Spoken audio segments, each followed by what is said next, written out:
Recording in progress. Part 2. Back to part 2 of role playing. I am Kathryn White, and that is my mother, Dawnita Fogleman. And this time, my child is taking a nap. So maybe we can get through this without any catastrophes, headbuttings, dog jumpings, or cat slappings. So she's 2. What can I say? There's a lot that goes on in her life. There is a lot that goes on. All right. Share. There we go. Okay. So role playing part 2.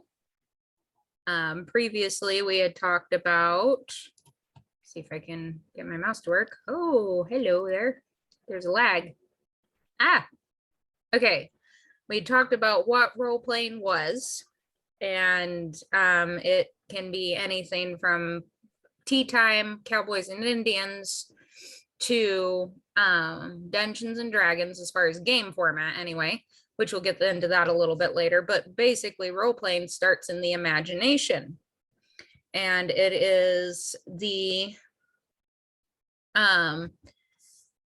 working through and preparing for the what if situations and clearing out any toxic thinking cycles. It also is very good for little ones to learn how to socially interact. We talked last time about how it improves communication. For little ones, that means like language. They learn how to talk through role playing.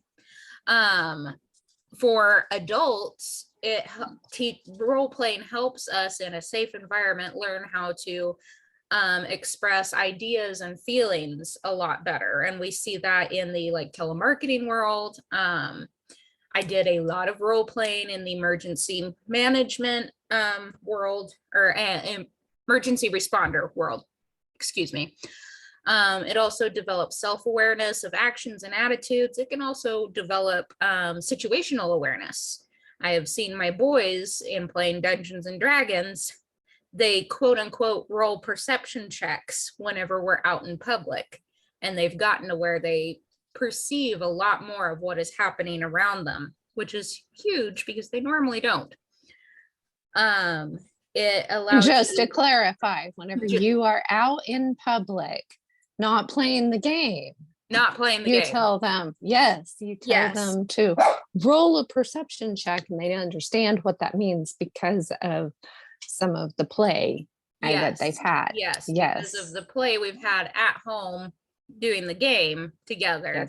You've done that with your siblings too, in different kinds of course, I don't know what all of it is, but on okay, if they're arguing or something, roll a whatchamacallit check, and initiative. Roll for initiative. Yes, I've done that with my siblings before. And my husband and I have often used that perception check with each other whenever he notices somebody come into a restaurant we're at who he's got a bad vibe on.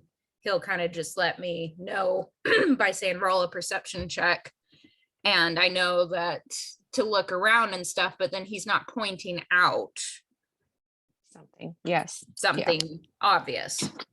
So anyway, so role play is excellent in developing communication, awareness, exploration, teamwork especially, depending on the role-playing game.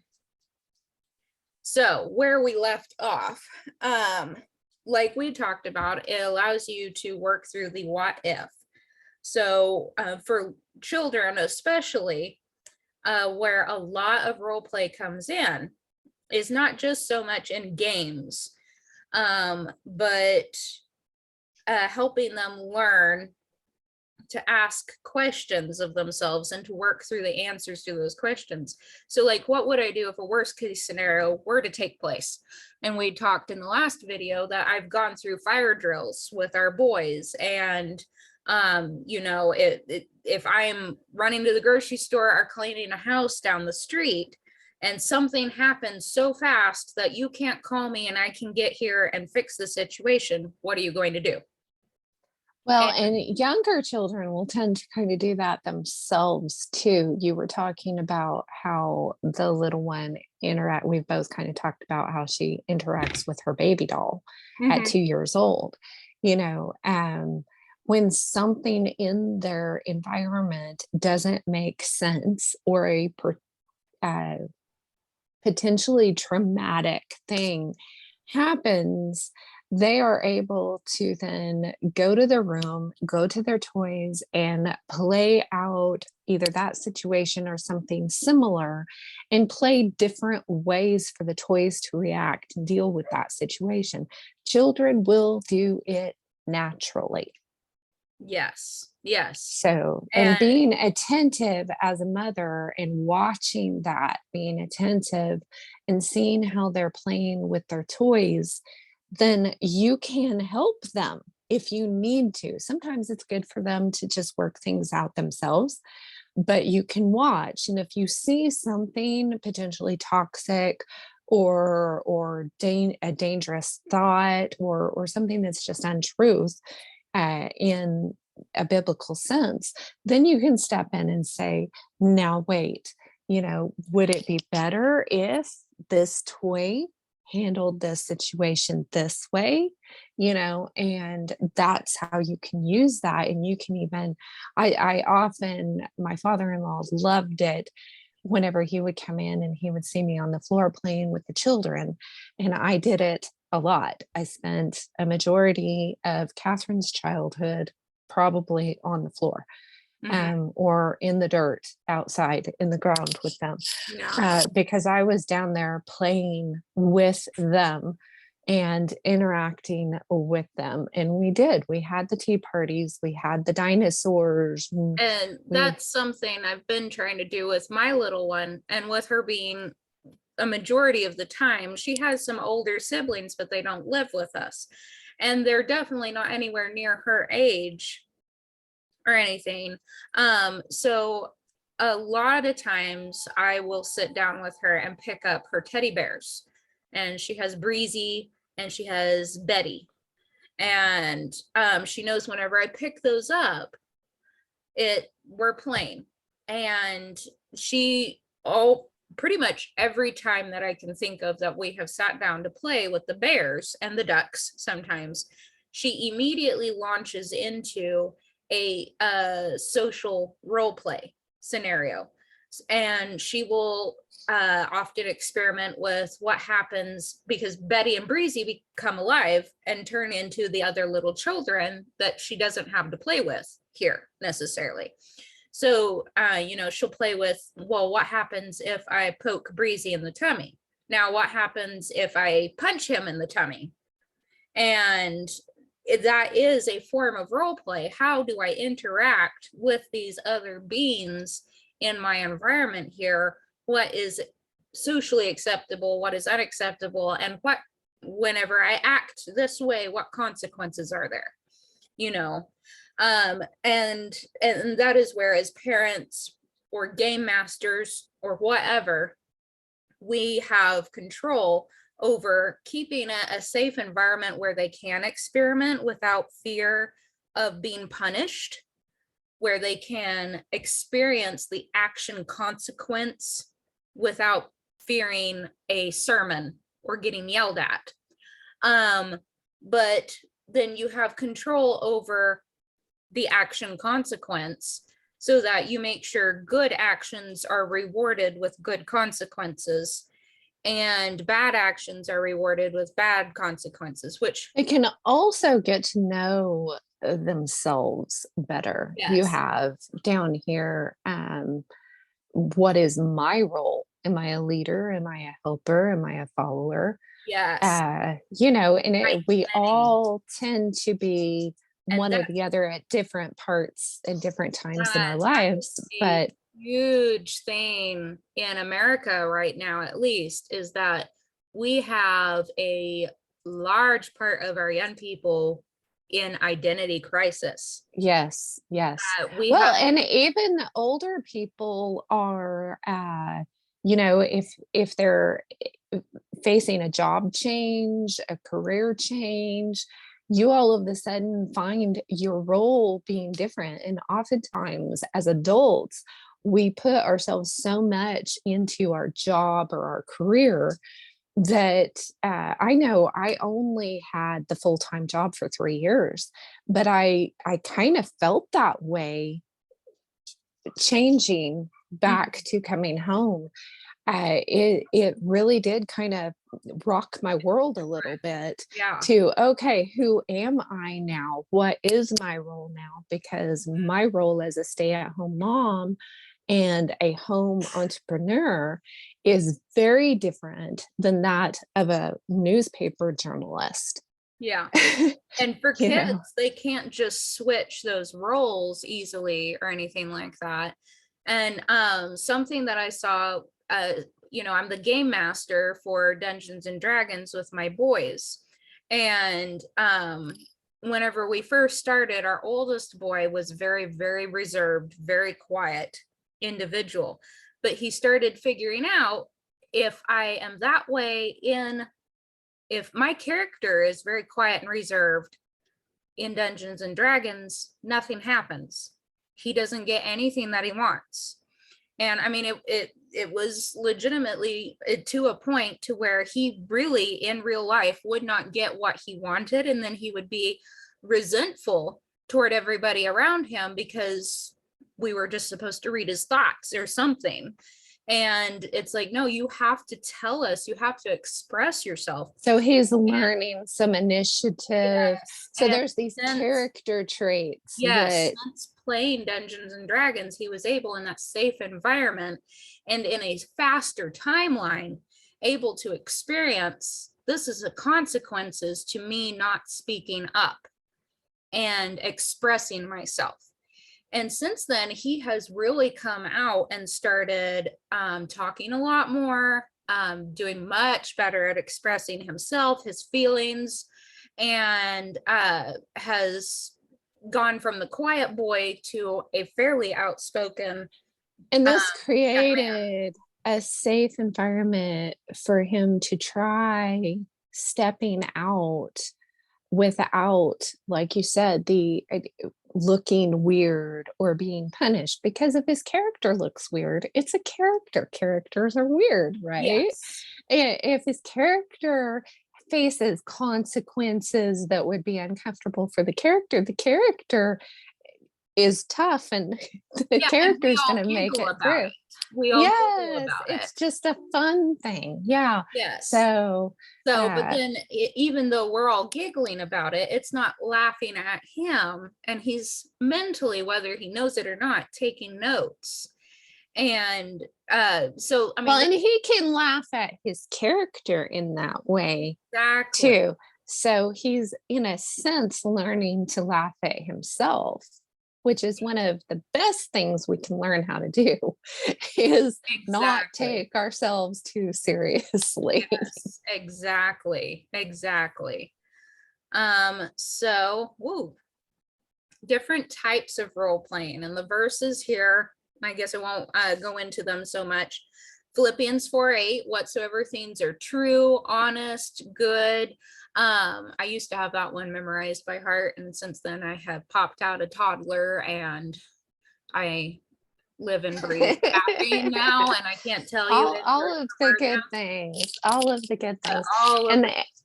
And I became really aware of the board games that we were playing, just regular board games like Clue. And I think this is on one of the slides too. I pulled out Clue and I was so excited. It was one of my favorite games growing up. I loved dominoes, Scrabble, and Clue. And so I pull out Clue and I'm excited because the girls are old enough to play it. And then I all of a sudden realize it's surrounded by murder. It's a murder mystery, and one of you has don't murder. Want my sweet, precious little girls not. Let's ignore the fact that we are talking with the author who murdered a whole village in the first chapter. It was second chapter. Novel. Thank you. Okay. I waited. Okay. I let you get really comfortable. Really attached. Yeah. So, but I was just horrified. So we took a cardstock, a poster board, and we made our own clue. I laid it out basically the same way as the clue. I love the way clues laid out. So you got the study and the library, those things that I wish I had in my house. Conservatory. And I never really, what is that? Every time I play a clue, I pick Miss Peacock. I think that's what her name is. So I took pictures of the children. Yes. So I took pictures of each of the children dressed up. I said, dress up, however you want to dress up. And I took pictures of them, and then I made them into the characters. I made little cards. So I printed that out and made little cards of each of them. We did our own little trinkets. So we had like a rattle, and I can't remember what all, but we had instead of weapons. Yeah, we had things that were getting lost. Somebody lost something in a certain room.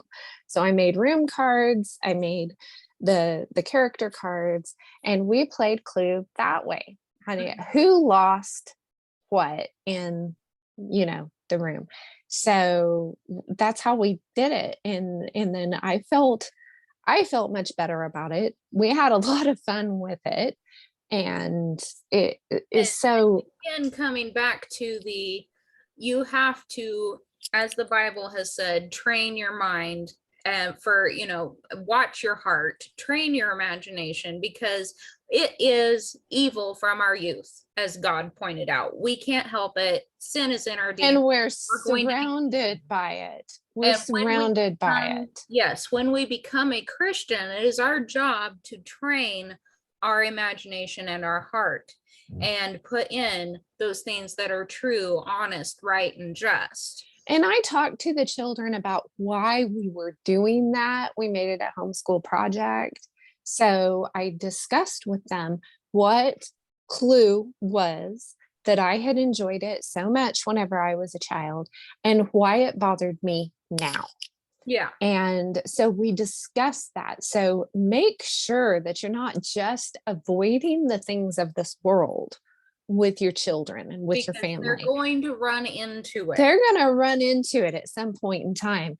Make sure that you're going ahead and telling them why you are avoiding that. As it says in Peter, I can't remember if it's First Peter or Second Peter, but we need to have an answer and be ready to defend our faith. Right. Be able to tell someone why we believe what we believe.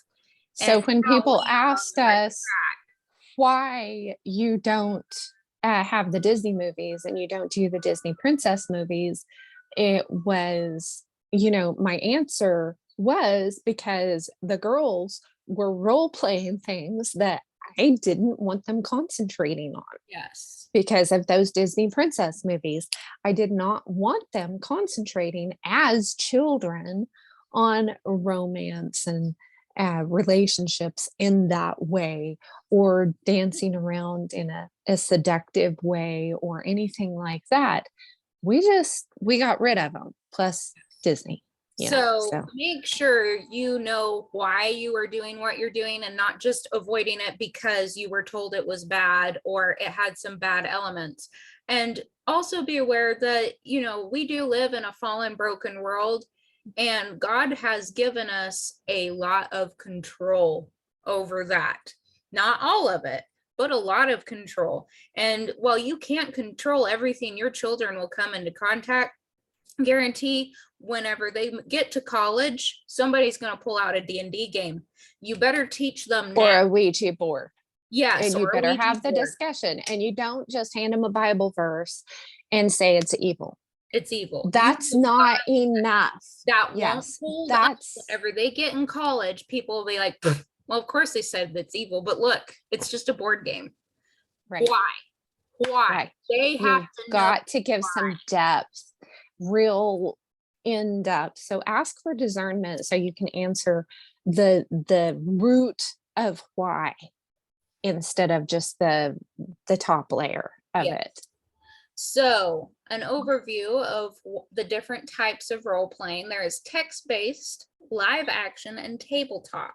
Okay, the text-based, I would like to bring up, Kathryn has had an imagination that just went crazy from day one. A Native American storyteller, it's just the way they work. Okay, so she was writing letters, and I remember doing it whenever I was younger.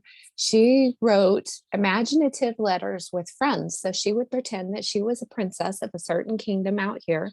And they would pretend, because everybody lives far away from each other out here. So they were all princesses of different kingdoms because they lived in different towns or different areas.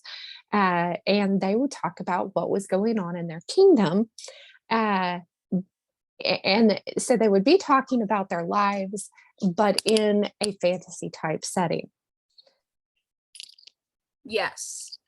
And we would sometimes bring in NPCs to make it more interesting.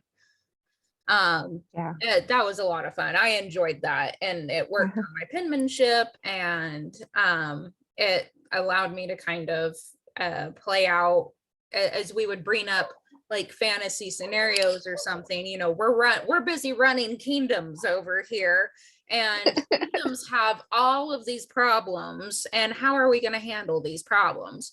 And it was a lot of fun. Beatrix Potter did this. Louise May Alcott gave an example of it in her Little Women book. Plus, then she went in. Yes, and then she went into the live action. Yes, that they actually made their own plays and wrote their own plays and acted them out. Like to learn more about the different types of role play, this wikihow.com/roleplay has a very in-depth, very good article on how to get into these different types of role play. And I will say Focus on the Family does have some information as well. So, you can about them. I just happened to pop in my mind because I had printed out some of their information before. That WikiHow is just more of a how-to.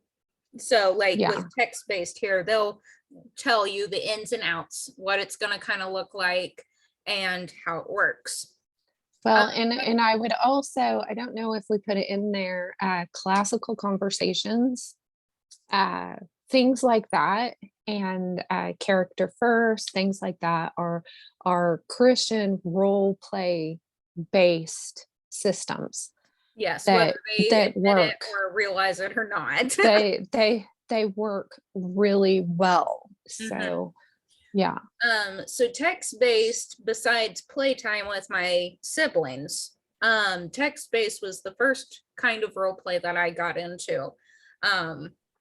And so this can look like role plays online.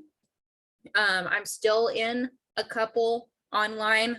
I'm not very good at posting in them anymore because I've got a 2-year-old and she doesn't leave a lot of room for that sort of stuff. But there's this online place called magistream.com, and it's mostly for like little clickable pets, but sometimes in the forums you can go role play with people in there, build your own world, build your own role play, or base it off of fan fiction, which I have in here. And I like that site a lot because whenever you role play or whenever you post in the forums, you earn a little bit of in-game gold that you can then use to get other clickable pets and stuff. So it's like multi-functioning. But then also the administrators and the forum, my brain just went blank, but the people who keep track moderators. Thank you. Yes, the forum moderators are very, very good, and they keep it as family friendly as absolutely possible.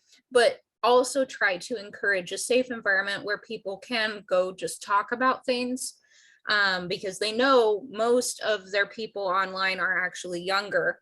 And so they'll keep it friendly for everybody. And they try very hard to keep it a safe environment. And I appreciate that a lot.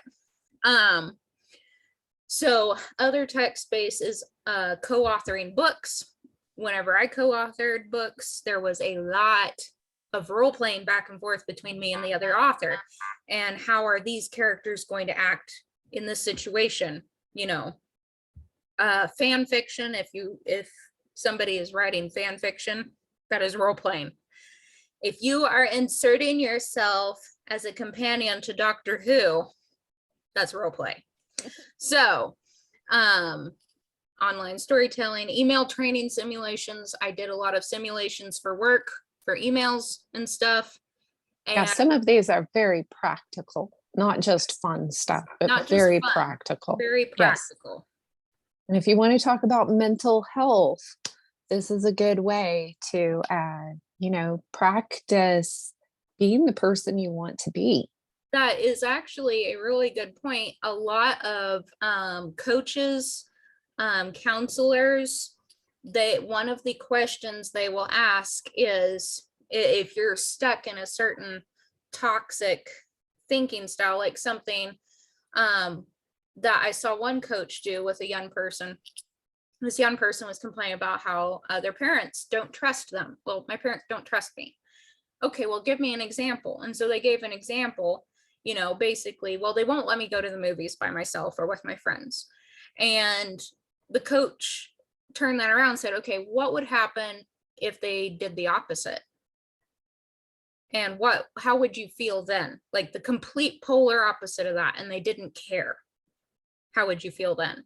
And that is a form of role play, and it got that young person to change some of that thinking pattern, get out of that toxic thinking style of my parents don't trust me, to thinking about it from her parents' point of view a little more and going, oh, they're doing this because they care about me. They care. They care about the movies I'm seeing. They care what I'm putting in my brain. They care about the people I'm hanging out with.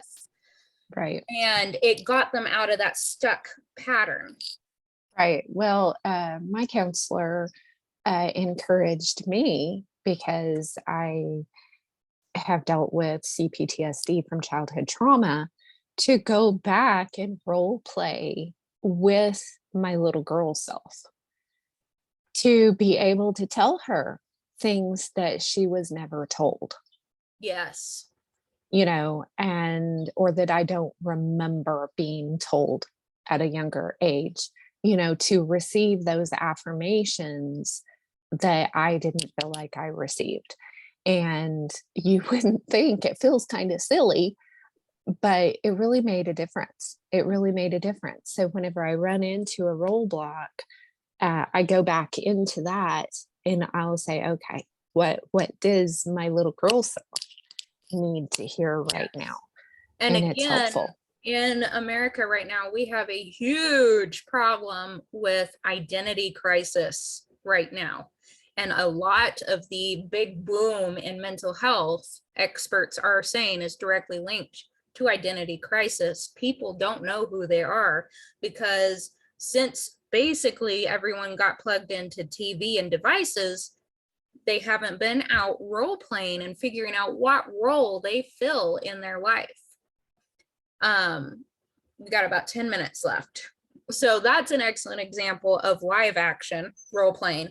Live action can be that. It can be used for therapy, just helping yourself get out of toxic thinking cycles, someone else helping you out. It's cowboys and Indians, the floor is lava, theater and plays, whether those are at church or school, those are live action. Cosplay, whenever you say cosplay, a lot of people think of like the Comic Cons and, oh, girls in blue makeup head to toe and bikinis. Gotcha.